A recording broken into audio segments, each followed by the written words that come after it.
दीक्षाभूमीतील भूमिगत पार्किंग बुजवण्याचा मोठा निर्णय झालाय।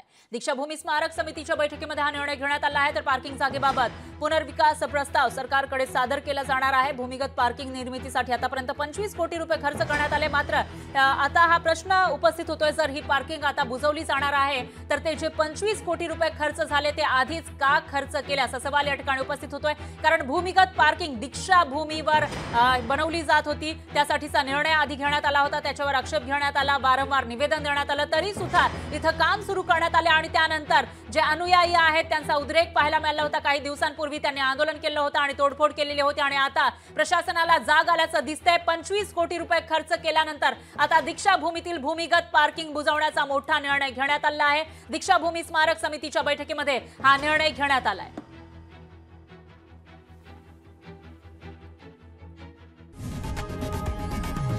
लोकशाही मराठी ऐका, पहा, जागरूक रहा।